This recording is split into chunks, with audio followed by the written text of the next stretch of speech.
digamos, después de la realización del estudio de evaluación de riesgo climático para la estrategia E2050 de Colombia, y dado que fue muy claro el papel que juega el sector medio ambiente, al menos en ese caso desde el punto de vista de incendios forestales, entonces se vio la necesidad de ir un poco más allá para lo que es el sector ambiental. Y entonces se desarrolló un modelo adicional como conexo a esa evaluación, específicamente mirando el tema de ecosistemas, pero desde otra perspectiva.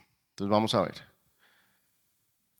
Esto es, digamos, lo clásico que ya ellas presentaron, la evaluación del riesgo, digamos, compuesta de amenaza, exposición, vulnerabilidad, y cómo el cambio climático entra a modificar y a exacerbar las condiciones, digamos, de generación de las amenazas hidrometeorológicas.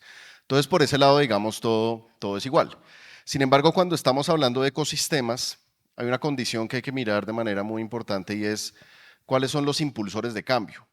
El ecosistema, digamos, no es susceptible de la misma manera que un sistema construido o alguna cosa así a los fenómenos climáticos, sino que hay que verlo desde la perspectiva de cuál es el impulsor de cambio. Entonces, desde esa perspectiva, el control, ya. Desde esa perspectiva, la amenaza se transforma en lo que se llama un tensionante, ¿cierto? Es decir, es una condición de cambio que puede darse en muy largo plazo, de incidencia lenta, pero que puede impulsar un cambio dentro del ecosistema. Por lo tanto, la exposición ya no es algo que está construido, sino que es el servicio que el ecosistema está prestando a la sociedad, ese servicio ecosistémico que Mariana ahorita nos describía, ¿de acuerdo?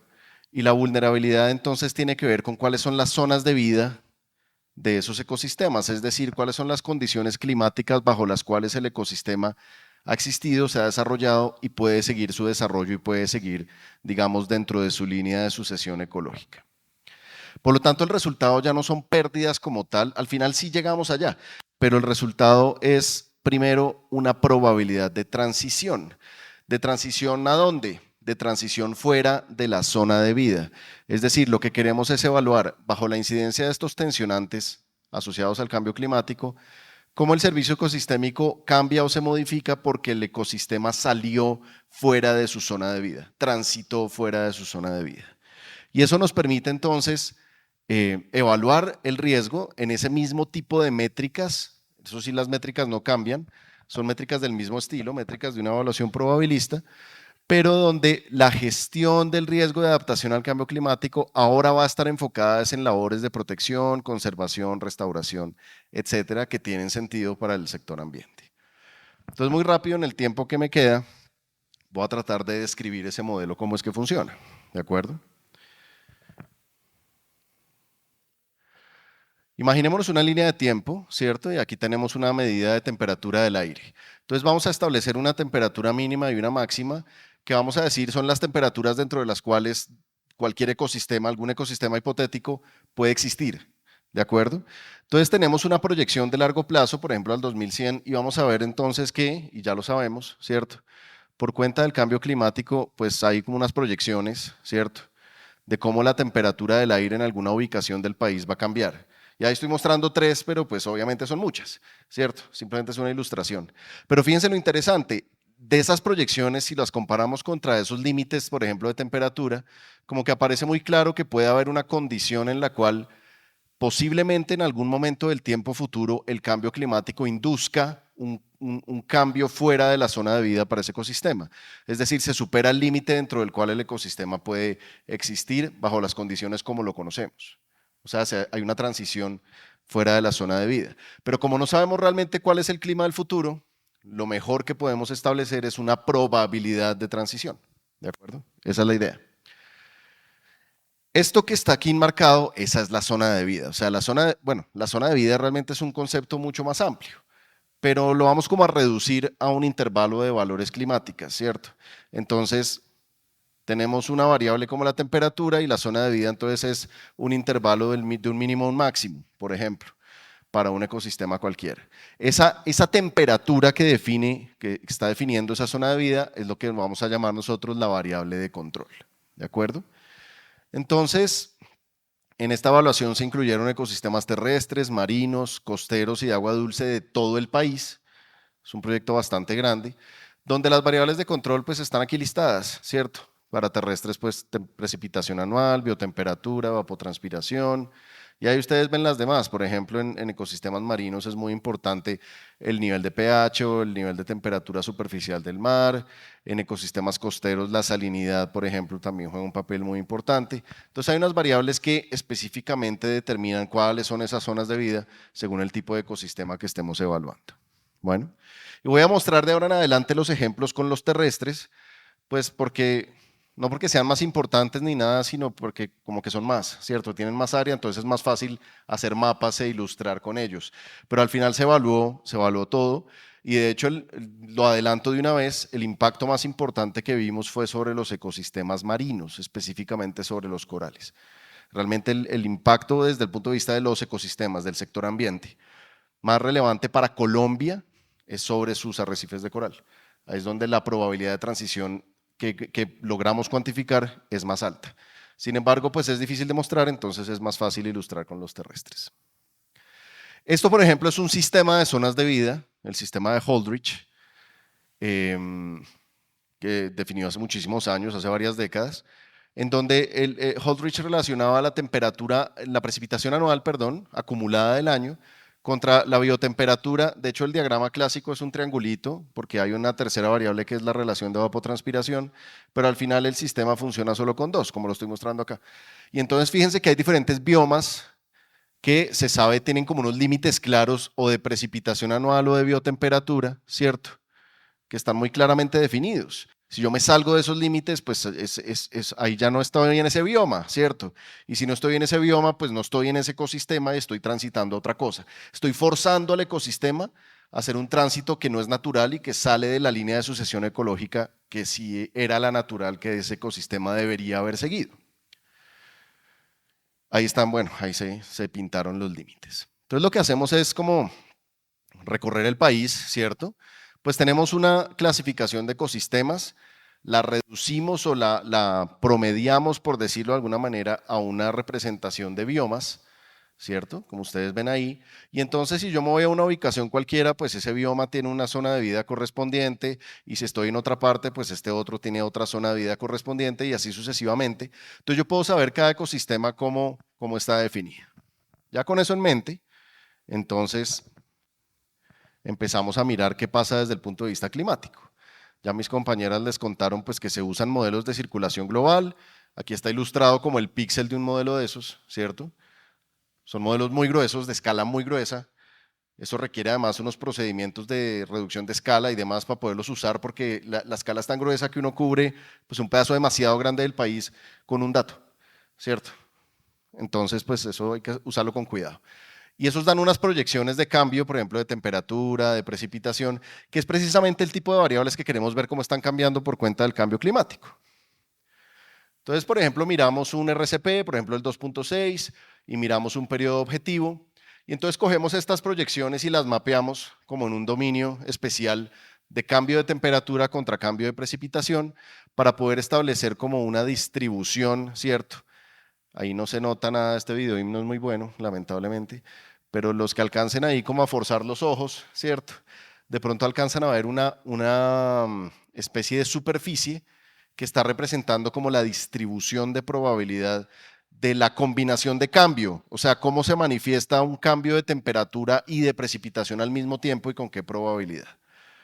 Y entonces aquí estamos viendo lo mismo como con curvas de nivel, ¿cierto? Es como ese mismo plano visto desde encima. Y entonces ahí lo que nos está dando es como una distribución de la probabilidad para esa condición en este píxel, ¿cierto? Con un RCP. Si cambiamos de RCP, pues vamos a tener diferentes representaciones de esa característica, ¿cierto? O sea, considerando diferentes versiones del clima futuro o diferentes trayectorias de emisiones. Y entonces, a partir del proceso que nos contaron antes, ¿cierto? Donde se hace una simulación de series de largo plazo hidrometeorológicas con la condición de clima actual. Entonces, sobre esa condición de clima actual imponemos los cambios que ese cambio climático supuesto con diferentes emisiones de gases de efecto invernadero nos está diciendo que va a ocurrir. Y se las clavamos, ¿cierto? A estas series, el delta de precipitación o el delta de temperatura. Si yo estoy, por ejemplo, mirando esta celda de este plano, ¿cierto? Si yo me paro en esta celda de este plano, pues aquí tengo un cambio de precipitación que lo pongo en esta serie, un cambio de temperatura que lo pongo en esta serie y entonces modifique el forzamiento meteorológico y modifique todo. Bueno, y además esa celda tiene una cierta probabilidad dada ahí por el color. Entonces al final yo lo que hago es como repetir esto muchas veces para poder considerar todos los casos. Me voy recorriendo todos los climas, todas las combinaciones, todos los delta P's, todos los delta T's, de todas las trayectorias de emisiones, ¿cierto? Y eso se vuelve gigante, se va multiplicando por varias veces todo, toda la cantidad de cálculos que hay que hacer pues para considerar esto bien.